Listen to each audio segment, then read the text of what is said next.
Shri akal. TK?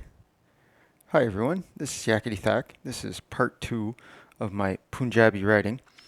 I'm not going to have too much to show you besides what I've already had, but I quickly wrote down, well I shouldn't say quickly, it took a bit of time, but 100 common Punjabi words according to one fella.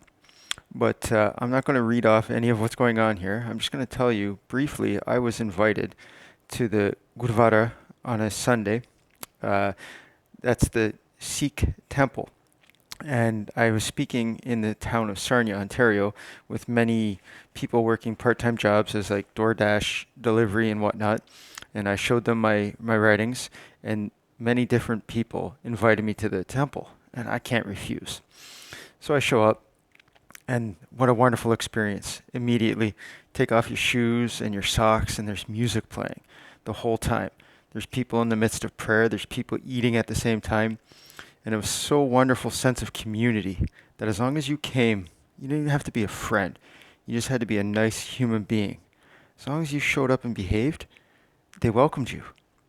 A lot of people were curious. Obviously, some of the nanu chokri, nanu chokro, the little children, they've probably never seen a Caucasian person in their gurvara, and they're curious. And I'm saying some of quote unquote their words, and I'm sure they were giggling, having a good time about it. But what was important to me was observing all the people that came to this temple. Okay, every one of them that ate, if there was somebody else who had served them that they know hadn't eaten yet, they just switched. No one asked. No one had to be told. They were all there like brothers and sisters, like a whole family. And I was welcome as one of them as well. And they overfed me and continued to offer me more food. And a lot of people were very interested in why I was there, what I had to say, and show them some of my writing. And some of them did a FaceTime with some of their friends in India, in Punjab State. And it's like early in the morning or late at night when they were talking with me. They're like, hey, check out this guy. He's not just here making fun or trying to get a free meal. He's actually interested. He's studying this language.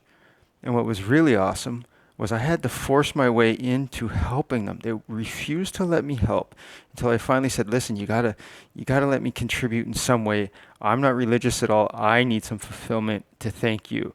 So I washed a couple hundred dishes with several different people. Later on, the one gentleman who invited me from DoorDash said, hey, we're talking outside the temple later at a Tim Hortons. And he's like, how did you like it? I said, oh, well, thank you very much for feeding me. And immediately you seen disappointment on his face. He wasn't mad. He was disappointed that I gave him credit that he didn't deserve in his mind. He says, I didn't feed you. He says, Chris, God fed you through me. Whatever your beliefs are, you have to respect that the person didn't want credit for what they didn't believe was credit worthy. And I respect that. And I thank them, Bahut Dhanyavad, for the invite. Language is free knowledge. Keep talking.